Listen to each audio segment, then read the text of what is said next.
God, that was terrible. We're getting our asses kicked out there. Yeah, because McCormick here can't catch a finger pass. What'd you say, Daniels? Hey, quit talking. Sit your asses down now. What's going on, fellas? What the hell is happening out there? Coach, they got a block. I don't want to hear it. Underwood. You boys, you just don't get it, do you? This ain't about you. It's not. It's about the team. It's about pulling together to win at all costs. If we don't have that, we don't have nothing. And if we don't have nothing, how the hell are we going to win a football game? Word manual. You got anything to add? Coach is right. I hope y'all listened to what he said. The only thing I'll add is some of you still owe me $20 for the jerseys. So how about when we go back out there, some of you run and go talk to your mom and dad. Tell them Word manual. still needs the $20 for the jerseys. Coach. Okay. You asked interrogative questions. It's gone. What are you doing? Come on. That is not paid for by them. That is paid for by the people of Detroit. You might be qualified, ML. I'm not qualified for this job. Let me tell you something. You want to go right now? Okay? You want to go right now? Hey kids, it's your old pal ML Ellican. I'm actually thinking Ward Manuel might be collecting $20 for some bankers boxes so he can pack up his office and get the hell out of Ann Arbor. But somehow he keeps surviving another day, another scandal. Marc Fellhauer doesn't believe it. Unfortunately, he's not going anywhere. Marc, I'm a Michigan guy and I don't like him, but he's not going anywhere. Marc says we're talking about a new Sherrone Moore conflagration, and Marc's like, what's the story here? It's more Sherrone. And I never said that. Well, I thought you're like, well, what more do we need to say about Sherrone Moore being a bum? I mean, that's oh kind no, of I said. Well, I think what my text was to you is, I think they should probably fire that guy. Yeah. And my answer was from a cannon. He's a clown. Yeah. Well, there's a new revelation. Actually, I thought Sherrone was about to have a good week with the judge saying, I don't know if I really like the way you guys did this, local cops. Maybe we need to revisit this. And while that was kind of looking good for him, Justin Spiro was breaking some big news about another former Michigan coach with a Sherrone Moore connection, getting chased by all the national media. New York Times was quoting him, linking to his stories. Everybody was chasing. The Free Press chased. We didn't put up as much as Justin did. We're going to ask him how he knows as much as he did, because I think every reporter on this beat is like, damn, where'd he get that? But as you know, this shows a lot about taking you behind the scenes and telling you how things happen. And Justin has been bird dogging the Spartans, but a lot of the Wolverines lately. So he joins us from, well, if you're watching us on Patreon, I guess you know, or if you're a Patreon supporter, you know he's joining us from someplace, I'm thinking in East Lansing, just judging by the backdrop. You would think so. This is Rochester, Michigan, my home studio here. Oh, shit. You would think we were in East Lansing. It's got an East Lansing tint for sure. And I know, like, Graham Couch of the LSG keeps telling me I got to play down the Michigan State ties. No, I mean, everyone knows where I stand on that, and I'm able to report objectively regardless of whatever ties. But, yeah, I don't really hide the ball on where my allegiances lie. It's pretty clear, and the studio speaks for itself, I think, in that regard. Well, I guess I should have known you're not in East Lansing, because I see Paul Bunyan there, and he hasn't been in town for far too long for my taste. He's got a blindfold on, though, so that's the rule. Oh, okay. I'm allowed to leave him up, but he's got a yellow blindfold on his eyes until we reclaim the trophy. So he's on display, but he's hostage, if you will. Marc, is that yellow or is that maize? I would call it maize. You would call clearly, it maize, right? okay. Yeah, That's fair. Yeah, it's a maize blindfold. Yes, and we would call it corn. We're also brought to you by Patreon subscribers. Certainly the Soulmates. I mentioned them a minute ago. Which for $5 a month, you get the show. You get to watch it. You get it before everybody else. You get to avoid all the annoying insertion ads, and you get our monthly bonus episode. February's just dropped, just in time, with Darren McCarty talking about his favorite coaches and a coach who has Hall of Fame credentials who he does not hold in such high regard. So sign up and check that out. It's a great episode. And, of course, D-Mac always has the best stories. Justin tends to have the worst stories because he's covering college football, and it's been a bit of a cesspool for the last few years. Tell us about this latest revelation, and if you don't mind, how you led the pack on this one. Well, I mean, obviously, I'm speaking to a guy who won the Heisman Trophy in this field. You're a Pulitzer Prize winner in the journalism field, a little bit of a different medium. So, yeah, but like Reggie Bush, I messed around with the Kardashians. I got to get mine back. Justin, don't do that. He doesn't need that kind of stroking. Not only that, but he'll tell you that it came with a pay cut. So it did come with a pay cut. There it is. Well, he did. The point is, he certainly understands. He's a good reporter. Realm he's in, and he understands. I can't. A lot of people are saying, how did you get this? Well, I'm not going to say here's exactly how. Right. I will say I've become humbly the reporter of note on a number of these scandals, and that's been the progression of things the past couple of years. And I'm not going to run through everything, but I broke Stallions on the CMU sidelines, Sherrone Moore's deleted text messages, everything to do with Matt Weiss. So I think once you build up that momentum journalistically, people who do have these stories know, or at least think they know who to go to, and I happen to be that guy, for better or for worse. So it actually becomes easier to find leads, not necessarily easier to report on them. In fact, this story in question was the most difficult to report for a number of reasons. The underlying subject matter is disturbing. There's a lot at stake. I had to be 10x more careful than I would be even on a normal story, because this is about ruining people's lives if they're false allegations, for example. So how I came to it, basically, in the course of reporting on a number of other Michigan scandals, one in particular unrelated to this, I had caught wind that there was another allegation out there, and I chased it down. And, the attorney of note was willing to speak with me, and, the victim was aware, alleged victim was aware of my work prior, and, thought that I would do a thorough, fair job in reporting it. So I got the lead sort of by accident in the course of other work on this beat, for lack of a better term, and, chased it down. And that's the thing, like you get with Sherrone, with the affair with the staffer, which I was also the first to report on for a very long time. That was a case where other people did know, and most notably at Michigan, but they had zero curiosity or interest in really chasing it down. So part of it is honestly just tenacity. I'm tenacious. I went to the Michigan State Journalism School, which has a very high standard, and I'm very proud of. And I was trained like, look, if you're going to do this, go all out. And that's my nature. That's how I report. And if I catch wind of something, I'm going to chase that puppy down. And that's why I get it. People say, why do I scoop the media?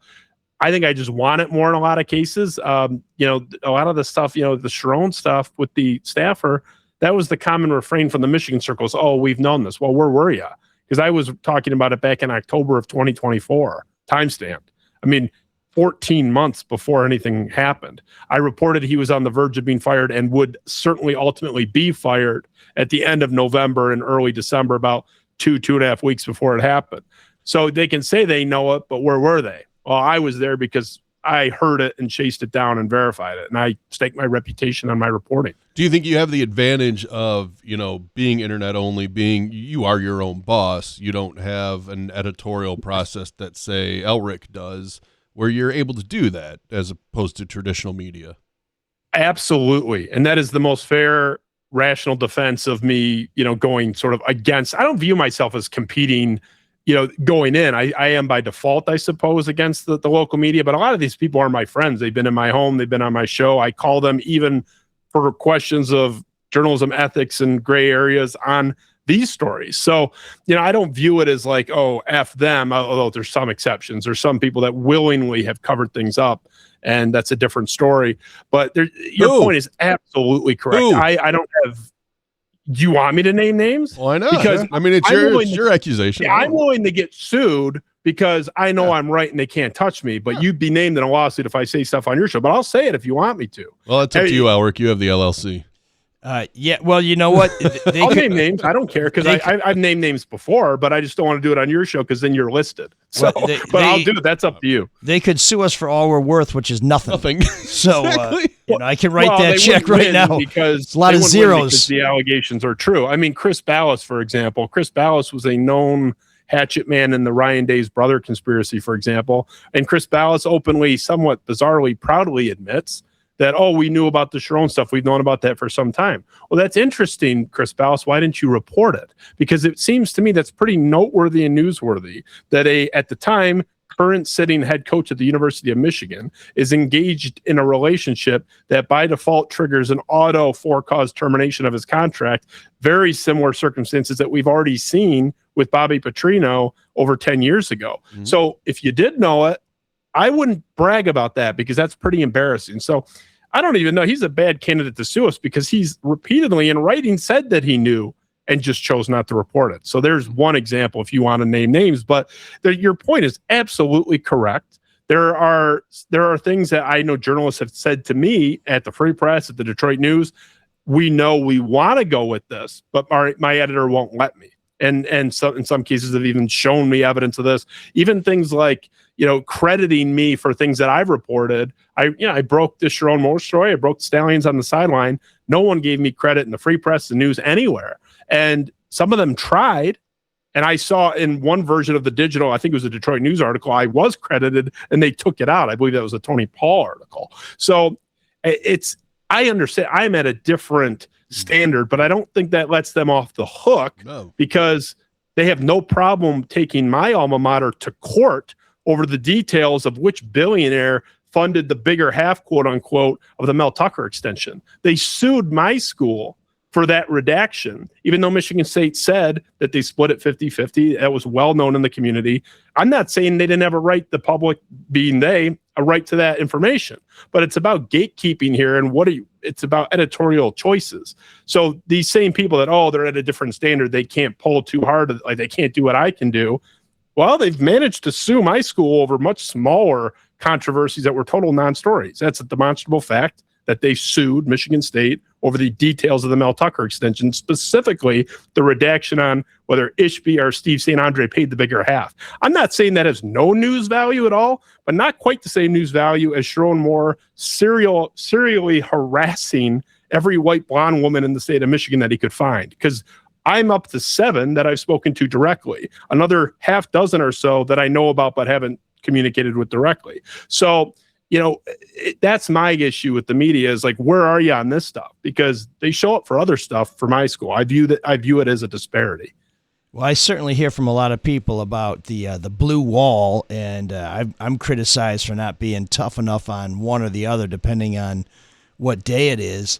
But one of the things you said early on is absolutely right. When you write these stories, when you are known as the person who tells the tales that others won't or that others can't, people come to you, people call you. And I remember when we get the bell ready, when we first broke the Kilpatrick text message stories, there was one of our competitors at another newspaper is like, "Oh, that's pretty easy. Somebody gives you some text messages and you write a story." I'm like, brother, first of all, you don't know how we got them, and we haven't said and we won't say, and until further notice. And the other thing is, we were busting stories on this guy for about 6 years at that point. At some point, folks say, well, we know who brings the wood, and so we're going to call those people. But it feels like we've been talking for quite a bit without actually putting a headline on this latest story. So Justin, tell us what you reported about this case. And I will say, as someone who also has a degree from Michigan State Journalism School and who teaches investigative reporting there,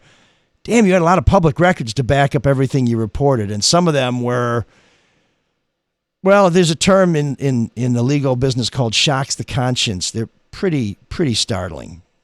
Yeah, and there was a lot of back and forth with the source here. So basically, the underlying allegations are that a woman became engaged in a consensual at the time relationship, met via Bumble, a social media, in part dating platform, and didn't even know he was a Michigan coach, didn't know anything about him. It was just a guy that, swipe right or left. I don't know. I was married before all this stuff, but, had hooked up with him in an organic way, totally above board. And then you see this slow, and I've seen the messages in the progression, you see this slow descent into demanding, abusive language, controlling behavior, outright explicit lies about his marital status. He is married. We're talking about LaTroy Lewis, then a University of Michigan assistant coach. So, you see this descent into madness, to use a cliche. It starts kind of sweet and innocuous, seemingly, and it's a definition of a grooming situation. And they only had 2 interactions in person ever, Both of them involve alleged criminal violence. Obviously, sexual assault is a form of violence. Rape is not sex, it's violence. And the second one was a non-sexual alleged assault and battery. So obviously a terrible story. The key point as far as Sherrone goes is after this alleged sexual assault occurs in this hotel room, literally the next morning as LaTroy Lewis is laying there in the bed after this alleged assault, the victim contacts Sherrone Moore, who she had a mutual friend relationship with. They were like acquaintances through mutual contacts prior to this. Contacts Sherrone Moore, sends the picture of LaTroy Lewis in the bed, and says what happened to her. Sherrone says to her, "There's nothing I can do to report it," which is not true. He's a mandatory reporter under Title IX. So not only is there not anything he can do, he's by law required to report it. So the complete opposite of what he says. And not only does he fail to report it, he proceeds to then allegedly sexually harass the woman himself over the course of off and on a year. So, it's certainly a bad situation with a lot of evidence. It was not an article I felt comfortable publishing without at least some of the evidence, but I will say there's a lot more than what I shared, a lot more, and nothing. It's more of the same effectively. So there's nothing, one key point, maybe I'll get to that later, but most of it is just more of the same.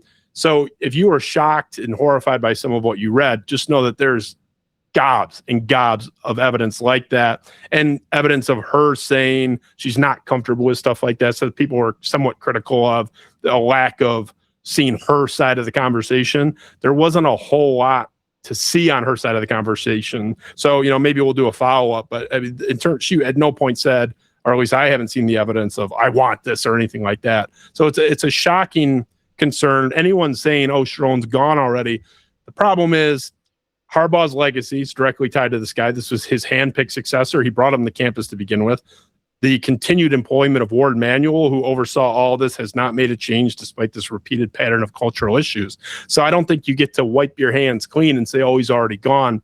You have to own the alleged criminal conduct and deplorable behavior of your employees. Sure. And there's multiple crimes here. It's a crime not to report it. And that's why, they have this outside law firm, which, lawyers always win because they get the they get the retainer money. Who are, they're doing this investigation of the culture of the university, which is the right thing to do.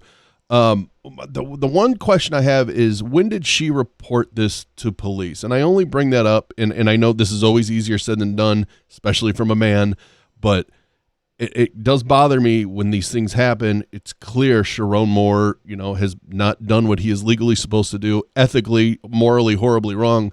Why didn't she go above his head? Why didn't she go to police sooner? And when did she go to police? Well, she went to police the day the story was published, which is in the article, although maybe I didn't lay it out like that, but in the timeline it says February 2026 that she went to police and reported it and then filed and was granted a petition for a PPO.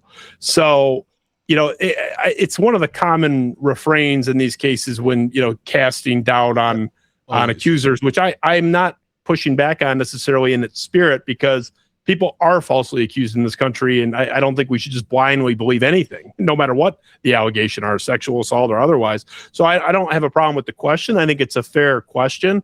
I would just say that there's no right, wrong, or consistent way to handle it. And this is a woman that was terrified for her life. This is a man who had threatened to kill her repeatedly, and some of those were documented. This is a guy who, he's from Akron, Ohio, had told her in the past that he knew people in Akron that would do bad things to her if she did anything. So she had, and this is the case of, oh, why didn't you go to the police? There's some people that never go to the police ever, even without this intimidation factor and threats to kill them, out of shame, out of fear of, going through the judicial process. Oh, they won't believe me. You throw all of that on top of a person who has, if we're to believe her, and I do, allegedly already been brutally attacked by this man twice. I think he's pretty credible when he's saying he'll hurt her, that he's capable of doing it, because he's done it twice. So why didn't you go to the police? Well, he threatened to kill her. And that's evidence is published in the article.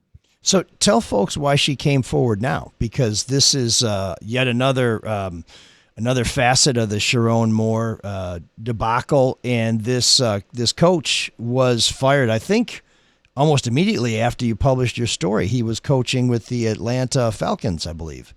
Yeah, he was fired about 14, 15 hours later. So the article went up early Thursday evening Eastern time, and he was basically gone by 10 o'clock the next morning, but not officially announced till later. That was already in process. So that was part of my reporting as well, that he was being suspended, but will be fired basically any minute, and that's what ended up happening. So I mean, I asked the same question. I had the accuser's attorney on Twitter Spaces, and we talked about this whole thing for about an hour and a half. And that was my question, even as the reporter on the story, is why now? And I think it was just a breaking point for her where she had wanted to be heard. Her attorney was trying to reach out to Michigan, even specifically with the Title IX failure to report being a key component. She did not feel like she was gaining any progress or even interest from them. Michigan showed absolutely zero administrative interest and was absolutely destroyed in a public statement released by the attorney, Karen Trzowski, criticizing their statement in the follow-up of this. Oh, you're shocked by these allegations. Well, how can you say that? You had them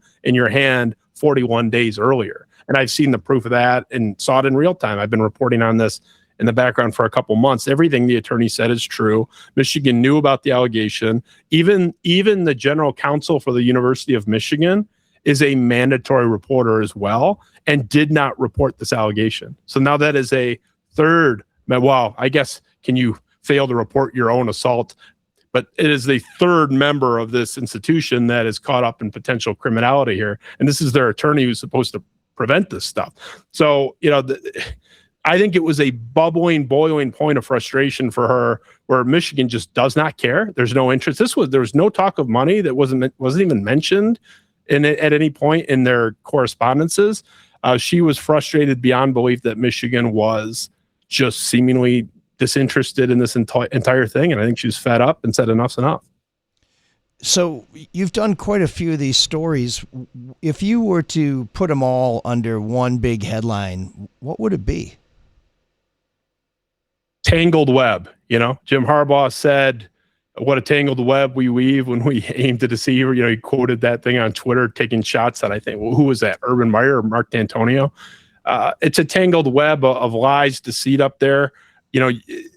I've had offers to help fund a book on it. I don't know if I'm going to pursue that, but you just took the sheer weight of the scandals where you've had, since Jim Harbaugh arrived, he's hired 7 staffers who were arrested. 2 that lost their jobs for alleged sex crimes, serious sex crimes. 1, child sex solicitation on tape. The other, the one we're talking about, an alleged rape and assault and battery. And then another 4 that were banned from the sport for cheating, including Harbaugh himself. So now we're up to, that's, what are we up to? 13 staffers either arrested, fired for alleged sex crimes, or banned from the sport for cheating violations. That doesn't include Shemi Schembechler, who lasted 3 days in this role. And then Michigan State fans, of all people, uncovered that he was endorsing slavery and Jim Crow laws. Like, not 30 years ago, not that it would have been okay then, but like 2 years earlier. It's like, and a grown man, we're not talking about a 12-year-old in high school or middle school or whatever. So it's just, what else do you say? Now we're up to 14 disgraced staffers. What other program in the history of college football or college athletics, period, has even half this number of staffers? Even just throw everything else out, the arrests and the sex crimes. Just take those 9. No one else has 4 or 5. I've done the research, and no one has presented anything to the contrary. It is an unprecedented level of debauchery by objective measure. And I think it's gross, and I'm happy to expose it. And, I think, shouldn't be a rivalry thing at this point. No one should be okay with any of this stuff happening. It's gross. I thought Michigan State's stuff with Nassar was gross. I thought Luana K. Simon did a terrible job of handling it. Glad she got out. So, there's certain things objectively are just wrong. And this is wrong. It shouldn't happen. Well, I remember seeing banners hanging from frat houses in Ann Arbor making jokes about Nassar, which, not really funny. And then not too long after it, Dr. Anderson happens. Not funny at all. We've seen the wrestling coach at Ohio State. There have been issues at, I think, USC, Penn State. Everybody knows that story. I mean, this just seems to be one of these things where we need to put our team colors aside and just say that this is outrageous. And certainly Michigan State's had its problems. We talked a lot about Mel Tucker before Sherrone Moore came along. And, I do think there are degrees of outrageous conduct. I'm afraid that we both have to try and figure out who's the worst because we both have a couple guys who weren't very good. But before we did I sent Marc the intro for this week. I was looking at trailers for shows about coaches, and Hard Knocks with Harbaugh came on, and he does this little soliloquy about how good is his team. Well, come back in 10 or 20 years, we can tell you about what kind of fathers you are, what kind of men you are, and I'm like, boy, oh boy, Jimbo, that didn't age very well. It does seem like there's going to be a reckoning in Ann Arbor at some point. They do have a firm investigating this, which is entirely appropriate. Marc has said that, he doesn't like Ward Manuel very well. Marc, do you think one of the issues with Ward Manuel is that we don't have a president in Ann Arbor yet? Is that one of the holdups? They do have one now. No, the reason he'll never be fired is because the big money boosters love him, and he raises a lot of money, period. Full stop. And that's what the sport, I know you hate it, but that's what the sport is now. It's a professional sport. Yeah, well, that's one of the reasons. Marc, one of the reasons I hate it. Not to break news on your show here, but I understand the skepticism. And I've said myself, this is my own reporting. I'm doubting, even though I know it's true. The intent seems to be to move off. Ward Manuel in the coming months here, without a doubt. But you got to get those regents on board with doing so, and I think that's been kind of the hard push. Unless they're finally realizing that, once this report is done, this is the evidence they have to get rid of them. Well, I've been told the new president has indicated. See, my understanding is the new president isn't like fully in until May. Yeah. I may have that wrong. You're right. That's my understanding. Yeah. So I was told that the president has indicated to leadership up there that their intent is to get rid of Ward Manuel, and let's just wait until I'm in the chair. So I can report as the absolute fact that happened, that the president has told multiple people, the incoming president has told multiple people that his intent is to remove Ward Manuel. Whether or not it actually happens, Ward Manuel should have been gone 12 scandals ago. I mean, the Mel Pearson thing, no one cares because I care about college hockey, but most people don't. The Mel Pearson scandal, you talk about, they got an outside firm investigating. They already did this for Mel Pearson, and their own investigation found that there was harassment of women, retribution, punishment of women coming forward, cheating, falsifying COVID test results, and Ward refused to fire him, and Ward was within about 2 hours of getting removed. He would not get rid of Mel. So we've already done this. It's just nobody cares about hockey except maybe the three of us and 6 other people. I do. Or men's volleyball, right? Because there's the volleyball coach. No, I mean, there's been a ton of issues with him. The president can say what he wants, but those regents are the ones that run that university, and they have to be on board with it. And there's been a lot of reluctance for a while. I think you're right. I think the tide is finally turning. That let's just wash our hands of this guy, because he's the last remaining aspect of that era of mistakes. Yeah, he'll be gone within 6 months. I would do like a lunch bet with someone on that. And that's me. I wouldn't take that bet. I think he cannot be killed. And even I'm saying everything is against him with the wins up there. And, again, I know what the president has told. I've heard that from multiple people up there. The president has indicated an intention to move off him. It would be a weird change. I don't want to speak for all Michigan fans or alumni, because believe it or not, we're not a monolith, and the Twitter sphere is just a whole different type of fan for every team, every sport, college and pro. But the vast majority of Michigan fans that I know do not like him, want him gone, are not pleased with any of these things that have happened. So I don't want that to be out there like, no, blah blah blah blah blah. We're not listening to any of this, because that's, from my perspective, that's not how I see it. Yeah. But Marc, I'll ask you, because this is your problem. Sure. I agree with you. 90, I don't know if I'm comfortable saying 100. I don't know one person defending Ward. I'm comfortable saying there's some. I'm talking about the fan base, the Twitter stuff. I haven't seen one person defend him. So I'm comfortable saying, in my experience, anecdotally, 100% of you guys agree on Ward. What your reckoning needs to be is with Harbaugh, because it's possible they were both bad. And yes, the buck stops with Ward, but it also stops with Jim Harbaugh. Jim Harbaugh hired every single one of those 13 staffers plus 14. Yeah. The Shemmy thing, it's embarrassing, whatever. Throw them out.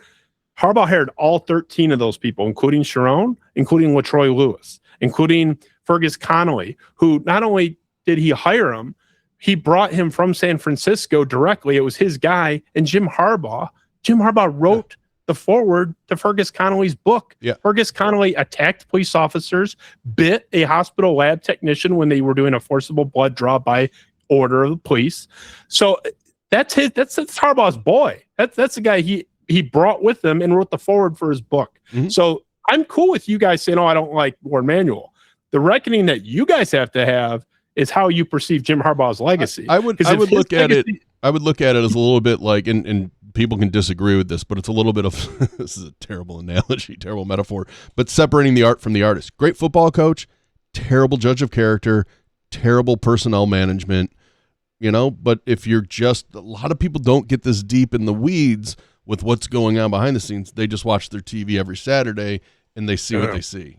You got deep in the woods when Marc D'Antonio was dragged through the mud for a decade for picking up a kid from the drunk tank. You sure had a lot to say when Urban Meyer was slow to report an alleged domestic violence incident that was debunked and the own family came out against the woman. So you guys had a lot to say. I'm not saying like you, but collectively as a fan base, had a lot to say about our issues. I find Urban Meyer, we compartmentalize football versus that's not, you haven't given anyone else that. I find Urban Meyer to be pretty much very similar to Jim Harbaugh in a lot of ways. Like, how many Urban Meyer staffers have been arrested? Let's take the Ohio State. I don't know. It's zero. It's zero because Zach Smith wasn't arrested. He did have the guy whose wife was covering up for domestic abuse and everything. I mean, I don't. That's Zach Smith. I don't think we want to. I don't think we want to end on the note that Urban Meyer should be given a halo. Yeah. But but that's not the argument, Emma. The argument is.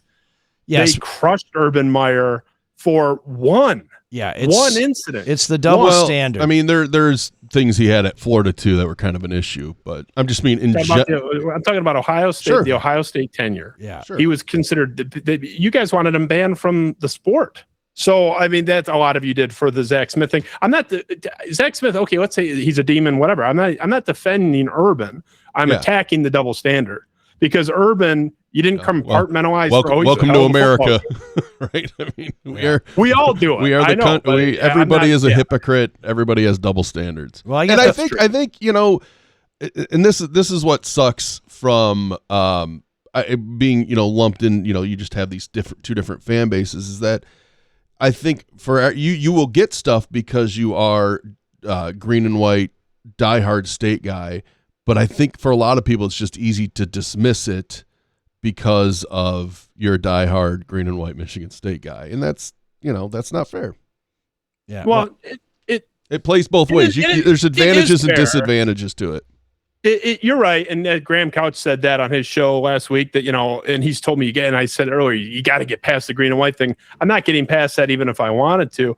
I don't even know if I would say it's unfair to cast. Aspersions, or have skepticism because of my background. I would just point to the scoreboard. I've gotten everything right. People one will thing just, after another after another after another. I'm right about everything. People will just dismiss it. It's like Keith Olbermann, right? Keith Olbermann comes so hard from the left. Anything he says about the right is going to be tainted, and that's that's gonna. But I'm just saying, people will not look at things objectively because that's not what human beings do. No, you're right. But people will also ignore irrefutable facts because it doesn't fit their personal beliefs or what they want things to be. But at least Justin, there's no ambiguity about where he's coming from and what he's cheering for. And this latest story loaded with public records to back it up. I did think of one guy who can defend Ward Manuel, and that's Jeff Jackson Simpson. So he does have. He does have one supporter. Does he actually exist? To me, the credibility thing comes from the guy who borrowed his car, Marc. Oh. As long as you disclose any biases you have or relationships you've had, and ML, do you know L.A. Dickerson up there in East Lansing? Dan Dickerson's wife. I know her from her time as a police reporter at the Free Press, which is going way back into the 80s and early 90s. But yes, she's a journalism professor there. She's a vet, good. Really good woman, nice lady, but a mentor of mine when I was a student there, one of my professors, and she even said, I talked to her, not about this story, different story about, the optics of the Michigan State stuff, reporting on Michigan stuff. And she said, look, as long as people know where you stand, you're good. So I'm open. That's why I said, I don't hide it.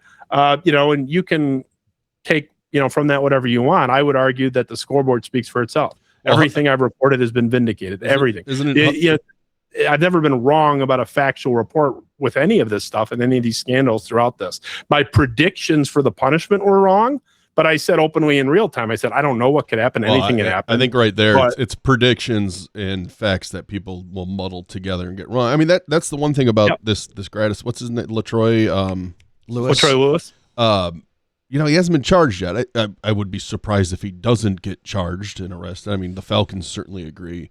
When do you expect that to happen? It's tough because the problem is because of the gap in time. It's one of the harder things to prove in court, and there's no rape kit involved here. There's no physical evidence, from that's contemporaneous. So it's going does it go to that point? There's no timeline where, expect it in 2 days. I can't say to expect it ever, but I think there's enough disturbing conduct here to where I don't think it needs to be validated by, a criminal report or a criminal prosecution. I don't know. I think there is enough there. There's certainly enough that Michigan's in trouble from the failure to report standpoint. I mean, it's in writing with their general counsel. So, I don't know. I don't tie the, validity of the story to whether or not there's ultimately a criminal prosecution. I think it helps.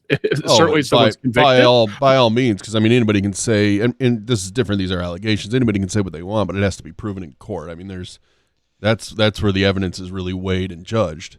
Well, for criminal charges, but if you're the Falcons, you could say, we see the things you're saying to a woman, we see the way you're treating somebody.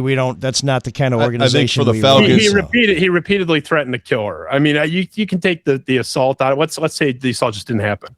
He repeatedly threatened to kill her, threatened to F her. I don't know if I can swear on your F her up. You can say whatever you want. Just repeated over the course of time, over and over and over again. I mean, my wife's threatened to kill me. Worthy, regardless. Yeah. Has your wife ever threatened to kill you? No, I'm just kidding. I don't want it to appear not this week. I'm just last kidding. Week, yeah. I don't want it to appear that it's a defense of this guy because I don't know. But I think it's easy for the Falcons to get rid of him. You know why? Because he's not important, right? If Sherrone Moore went 11-1 last year, would he have been fired? Nope. I don't think so. It's tough to say. With what it would have been delayed, but with what I was publishing before he got arrested, it would have been pretty hard. It would have been dragged I was out. Publishing hard evidence. It would have been dragged out. It just. I don't know if she would have said anything. I just think winning, just win, baby. Yeah. Look at Ward Manuel himself. Basketball team, arguably the best team in the country. This week, the hockey team's number one. Football team until the last couple of years won a championship, one of the best teams in the country. You know what's funny about I think that? People look the other way when they see the glint off those trophies. I've seen one defense of Ward, and it was like he hired Dusty May, he hired Brendan Naruto, and it's like, no, he didn't. John Beeline is the one that got Dusty May there. I guess Ward gets credit for bringing him to the dinner where he convinced Dusty May to take the job, but that's to give him credit for those two is just a huge mistake. Well, that might be another sanctioned coach on his resume, so I wouldn't be too flippant celebrating that one because there's hard evidence of tampering that I have too. Everybody tampers. I mean, okay. Well, then I'm just saying. Publish there. You can publish the other schools, and I'll publish this one. Well, no, by all means. Justin, where can people find your work? Darko State News, best spot to find me on Twitter, X, whatever you call it. I'm on YouTube. I have presences kind of, in multiple places, but really that's where I do my reporting. That's where, I have like the subscriber paywall where I let people in on sort of the insider stuff here, as I think you guys do a little bit of that as well. So, get a little bit more to my subscribers and faster and more stuff that I never tell publicly. Just I walk my audience through my reporting. So like this morning, I'll give you a little hint. I told my subscribers in a post this morning an update on my FOIA request at the University of Michigan related to Blake Corum's LLC issues. So that's a good place to find me, Darko State News on X, Twitter, whatever you call it. So I've been hacked, so I'm off X for the time being. But check out Justin at Darko State News on X. Keep breaking the big stories, and I think when you see a rat in East Lansing, you call it out. I hope we got rid of most of the rats, but as Marc tells us, it's college football. It's big money. That's the biggest rat trap in the world these days. So, Justin, keep up the great work, and thanks for joining us. Appreciate you. Thanks so much for having me. Anytime. Thank you. Thanks. Maybe the last time you considered looking at your retirement assets, JV was throwing smoke for the Tigers, and the Wings were a perennial playoff team. Now JV is back on the mound for the Tigers, and the Wings are making a playoff push. Might be time to give your retirement future another look. Call or text Luke Nowacki at 248-663-4748 for assistance with help to determine if your assets are aligned with your goals. Because when you call Luke, he'll make it all about you, sweetheart. Securities and investment advisory services offered through Mosaic Wealth. Inc. member FINRA SIPC. Mosaic Wealth. Inc. is separately owned, and other entities and or marketing names, products, or services referenced here are independent. Mosaic Wealth. Inc. And now it's time for our Geek of the Week. Shawn Windsor? No. What? No, not our Geek of the Week. Shawn Windsor, his triumphant return Yay! to the Soul of Detroit. And Soulmates, I think you'll agree, he's never looked better. He looks great. He looks very good. Thank you. Sounds great. Thank too. you. Oh, there he is. Good to be sort of back. I look forward to getting into the studio, so we can hug it all out. Well, your energy level's the same as it was last we saw you. Yeah. My energy level is better now than it has been. So I guess it's all relative, right? There's what was my slow for almost 60 years, and then there's been a new slow, but now I'm back to my regular slow. We're almost back. So, well, we're going to insist that you are entirely healthy before you come into the studio, because this is not exactly the most sanitary space in the Red Shovel Empire. Well, I mean, I'm not sick like that. It's just surgery recovery and, all that kind of stuff, right? How much do you want to get into what happened?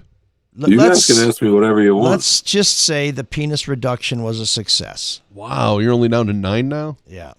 He's that's something. Well, what do you want to say about where you've been? He quit the Soul of Detroit to start an OnlyFans site where you can find him.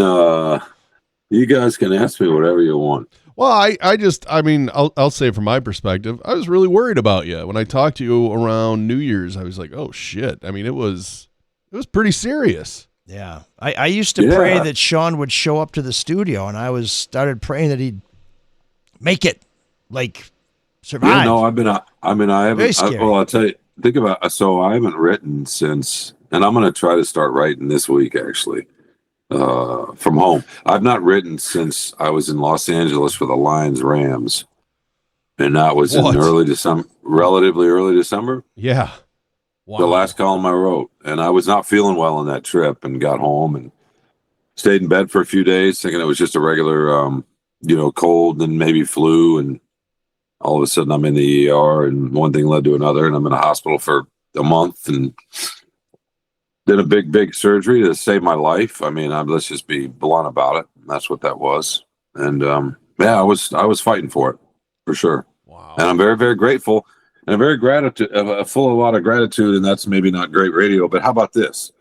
So I was at CVS pharmacy. Can we plug them? I don't know. It's my pharmacy. I was at a pharmacy the other day.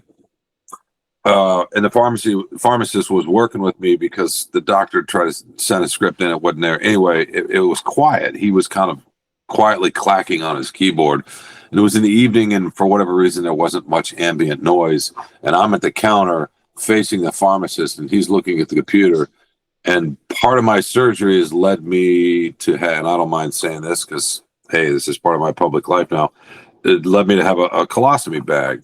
One of the beautiful things about a colostomy bag is that you toot or fart out of your belly, and you can't control it.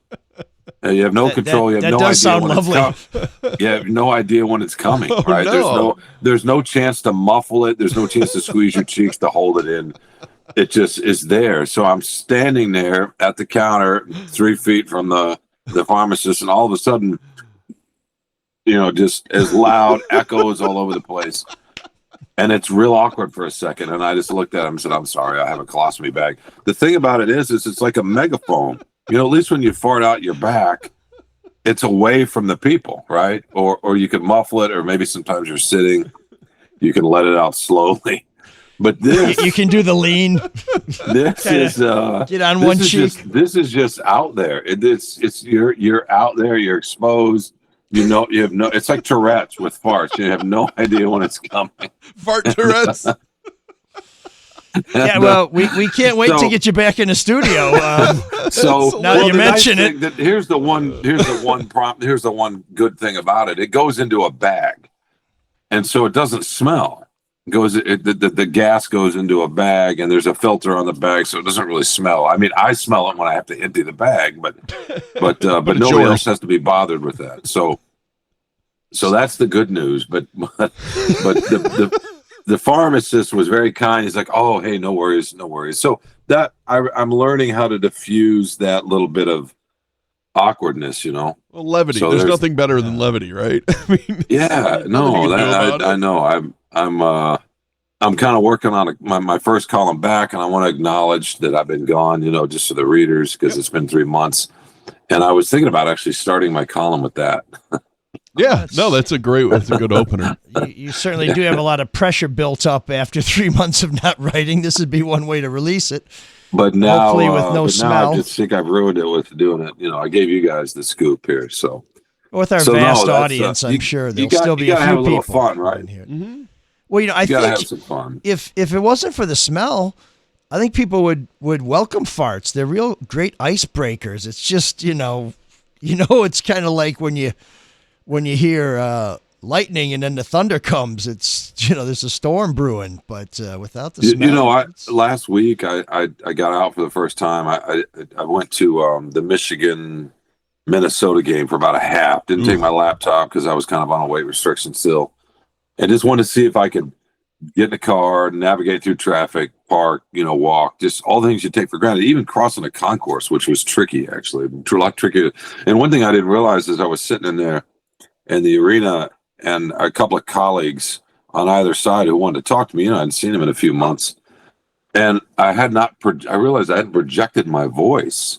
I was in surgery for 9 hours and intubated and under anesthesia, and I had not put my voice out there, and I had to do that to talk over the noise, and just little things like that you just take for granted. That actually ended up hurting a little bit, but the good thing about that, again, getting back to my belly farts, is I was thinking I was going to have to talk to them about it, but nobody could hear it over the noise, and I farted the whole time. It was great.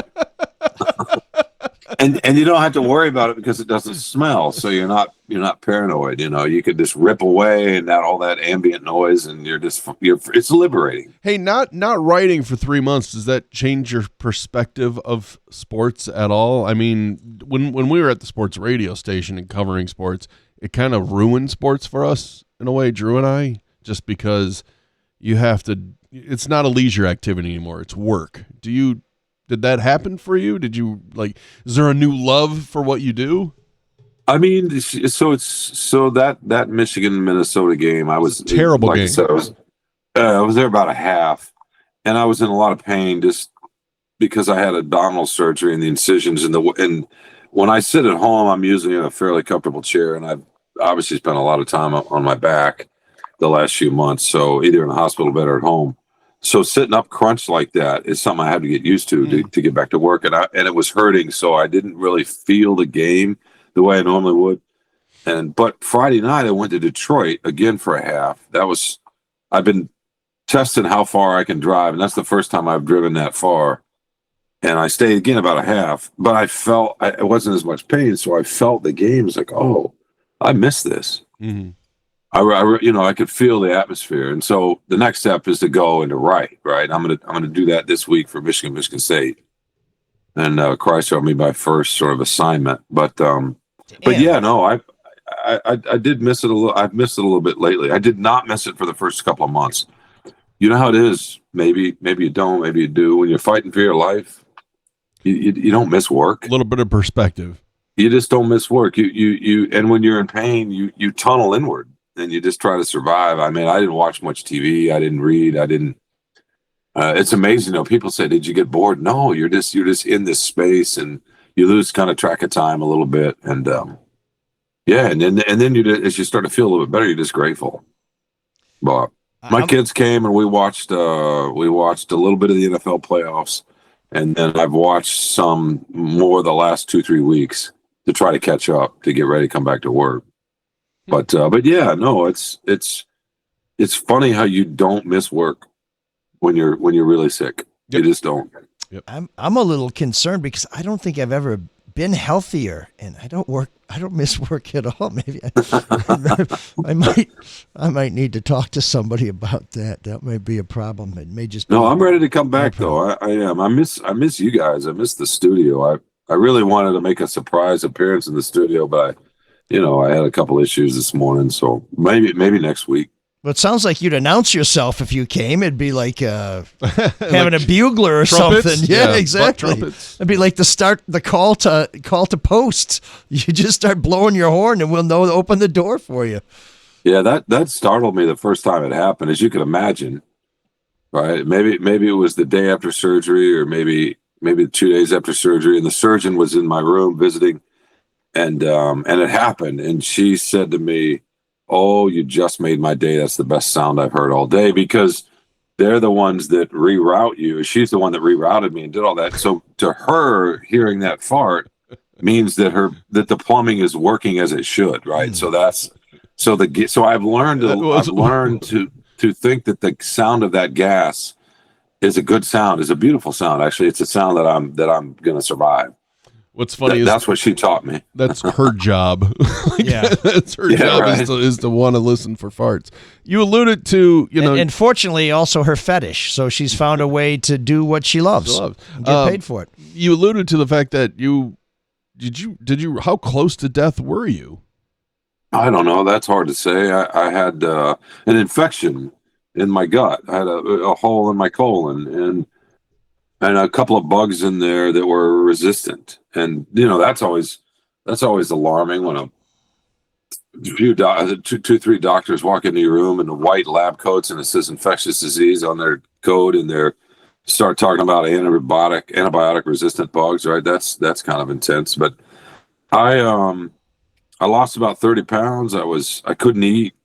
They brought me back into the hospital before surgery to put me on this it's called TPN. It's a big milky white bag where they hang for 24 hours, and just to give me stuff to prep me for surgery. But the trickiest part was there was another part of an infection in there that they didn't see on imaging, and it turned what was supposed to be about a 4-hour surgery into a 9-hour surgery. Oh my God. And they had to get that out without it's a big, think of it as a bag of fluid that can kill you. And they had to get you that out without puncturing it. But meantime, it was starting to leak, and I was starting to get a little bit septic. So I don't know if they don't do the surgery. They called it emergent surgery because they had to get me ready for it.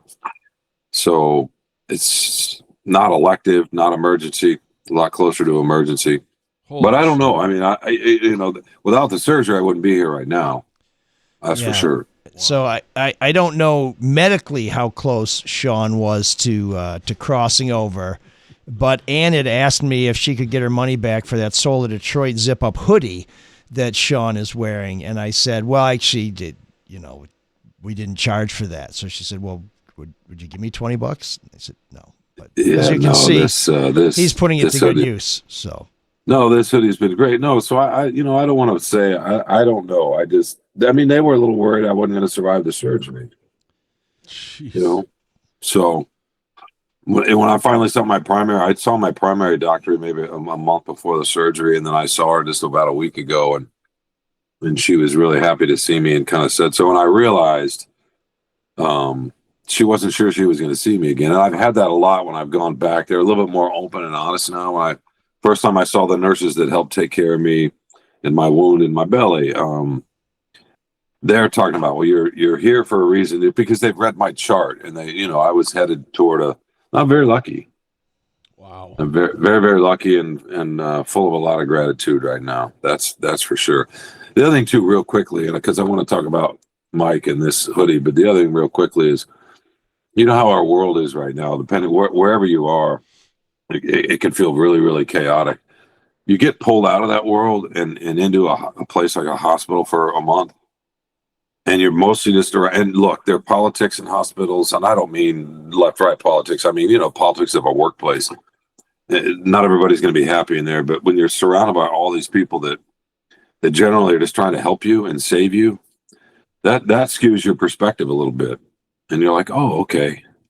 There's some goodness and decency out there, not to get too Pollyanna about it, but that was interesting.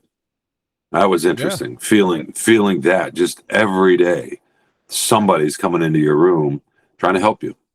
Well, I think that's not our normal day-to-day life, right, Mike? I mean, right, but it's kind of a shame that this opportunity, I think human beings respond mainly to crisis, but it's kind of a shame that opportunity to take stock and say, well, there are really only a few things that are really that important that are worth fighting over.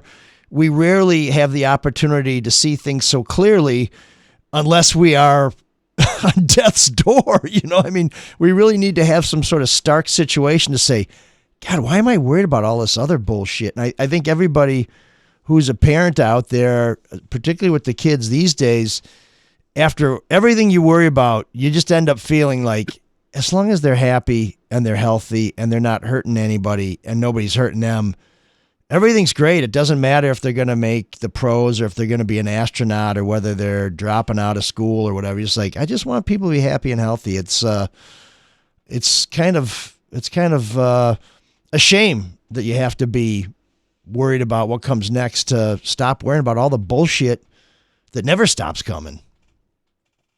No, you realize too, like Mike came over to my house one night. I think it was before surgery. Was it Mike? I can't remember. Well, I think you'd been having many surgeries, but I think this was before the one where if they took something out and it ruptured, you were. Yeah. Along with, they obviously took out maybe not obvious, but they took out a huge chunk of my colon. So that was causing all the trouble. Yeah, you offered me a to-go bag, and I just passed on that. Yeah, you went into that. But no, Mark, he just showed up. I was sitting up one night because I tried it in the evening. I would try to go out to the garage space where it's kind of like a living room. I had to force myself to do that because I'd be in bed otherwise 24 hours a day. And that sucks. And there's a door wall with glass, and I look up, and there's Mike. I didn't know he was coming. Nothing like an unexpected visit. That's Mike. I was looking for cans. I knew Shawn wouldn't come out of the house and nail me if I took away some empty beer cans. But even my boys were like, "Wait a second, is that Mike?" Why would you show up unannounced? He brought me some swag, and including this Soul Detroit hoodie. Soulmates know what an attractive outfit that is. Yeah, that I guess. For the Soulmates that I guess I'd asked for and forgotten about. This has been my outfit. I mean, I just started putting jeans on the last maybe week. Up until then, I had hospital pants on for the last few months. Oh, very comfy. If I put pants on, and even at home, I wear hospital pants and slippers and this with a t-shirt. So this has kept me kind of cozy and secure the last couple of months. It's been something. I wear it and then I wash it. Well, somebody has been washing it for me, but then I wear it. So can't say enough about what that's meant. It's funny, the little things. It does have the power to heal. You may want to think about that, folks, when we open our pop-up shop. It's That's right. Copper infused and blessed by a shaman. But Shawn and of course his lovely wife Ann and his boys, they're watching TV. Shawn looks like he's getting ready to, start divvying up all his worldly goods. I didn't look so good. They're chopping his intestines apart. And he's watching a cooking show. And they're making some hamburger that it looked like if he survived, it would kill him if he ate it. I'm like, okay, well, this is ironic, but not to mention you couldn't. I haven't eaten anything like that at all. Exactly. And you probably shouldn't. It's like watching porn when you can't have sex. Like, I mean, yeah, pretty much. Yeah. No, it was. They were watching porn too. I didn't want to mention that, but it was odd that I did enjoy watching the cooking, even though I for long stretches I couldn't have anything but liquids, or I would go days without eating and. Oh, did you ever think of just even like now, I'm on a restricted diet? Did you ever think of just chewing it and then spitting it out? Were you allowed to do that? Like I don't know, eating a steak, chewing it, and then spitting it out? I did find when I started to add some stuff into my diet not that long ago, where you have to chew a little bit. It hurt my jaw because you just haven't chewed in a while. It's funny, all the little things you don't think about. Well, we're glad that you have walked away from the light and are back with us. And I know Free Press readers will look forward to seeing your columns. They are good. They're well written. They're insightful. They kind of give you a little more, I would say, human or enlightened perspective on sports. I imagine we'll have even more of that. It's going to be tough to bust your balls when you come back in the studio now, but I'm sure we'll rise to the occasion. We will. No, you can have at it. You can have at it. That's all part of it. Well, the talk about the colostomy bag reminds me when I started the Concord Monitor, we used to publish free classified ads. If you were selling something for under $50, we'd put a free classified ad in there. And so people would put a lot of used goods in there. And of course, it's New Hampshire and they're Yankees, so they're cheap. So they're trying to make a buck. They were really kindred spirits. But somebody one time, I swear I clipped this and I couldn't find it to save my life, but I clipped it because it struck me. Somebody had advertised that they were either selling or giving away used leopard skin colostomy bags. And I thought, boy, that's got to be a pretty narrow market out there for consumers. But I don't know. Maybe it's a new offering for us in in our merch shop when we reopen it. You know, it's funny because the colorectal people, the surgeon's office, and all the ostomy nurses, they and I didn't know about this world at all, really, right? But they've talked about how many people are out there with them. You have no idea because they really changed a long way. But there's a quote on the wall in the surgeon's office that says colostomy bags. Or maybe not bags, maybe just says stomas or whatever, but it says saves lives. And you don't think about it that way, but that's true. This bag, and I'm very, very fortunate. I don't think I'm going to have this bag the rest of my life. They think they're going to be able to reverse it in a few months, but cool. But when you think about it, what the bag does is, so I've got a new connection down there. Just think of it as a rerouting of plumbing, but they don't want me to use it just yet. So they wanted to let it get as strong and secure as possible. And then when they think it's ready, then they'll reverse this and I'll be able to eat food and it'll go all the way through my system and I'll be able to sit on the toilet and that'll be like the most glorious day of my life. It'll be like a brass band. Yeah, exactly. But yeah, you think about the bag. I mean, the bag it saves your life. It allows you to keep living. So that's kind of important. Yeah, but it doesn't help with pee. You're probably still going to the bathroom every 1 hour.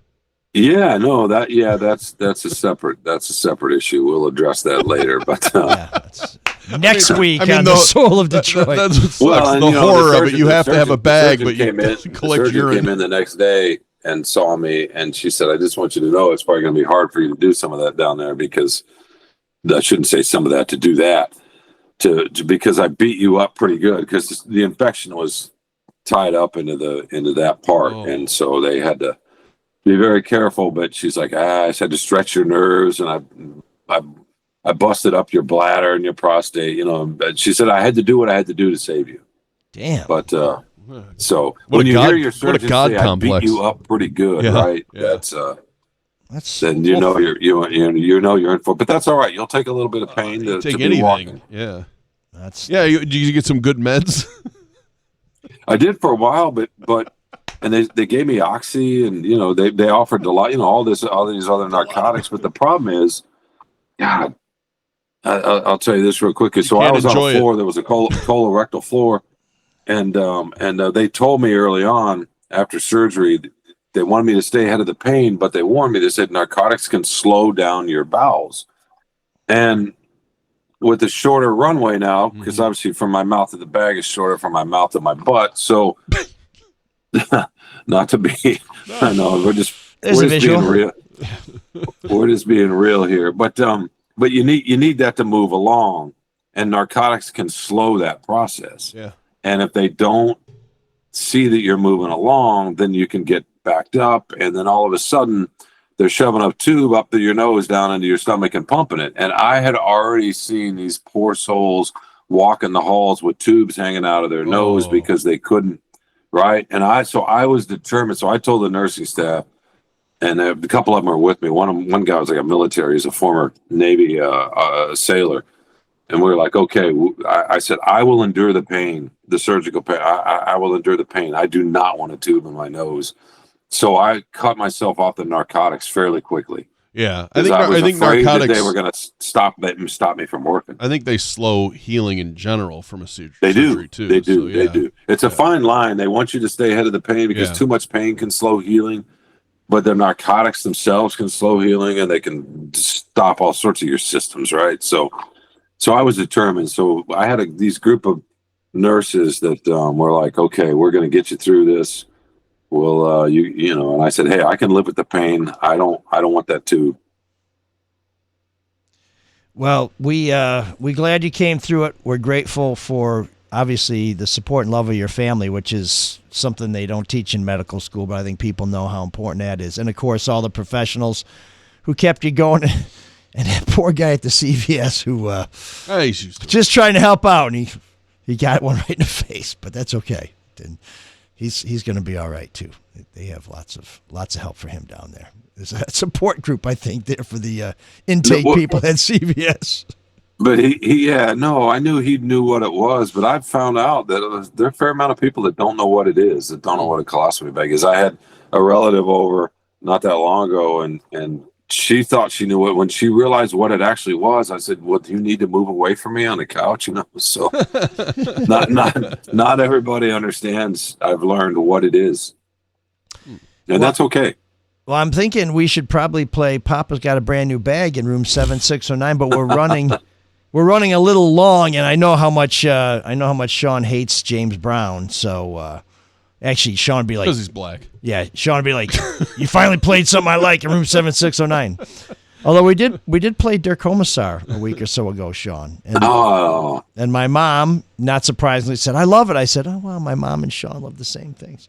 So it's a fun one-hit wonder. Yeah, so we're gonna go on hiatus for a couple things. Geek of the Week. I was gonna make it the people at Wayne County Circuit Court for hiring and then firing a guy with a very troubled record. We'll put a link on our website. You can read all about that and decide for yourself whether you think those folks who won't talk about somebody they brought into the court and then got rid of are geeks or not.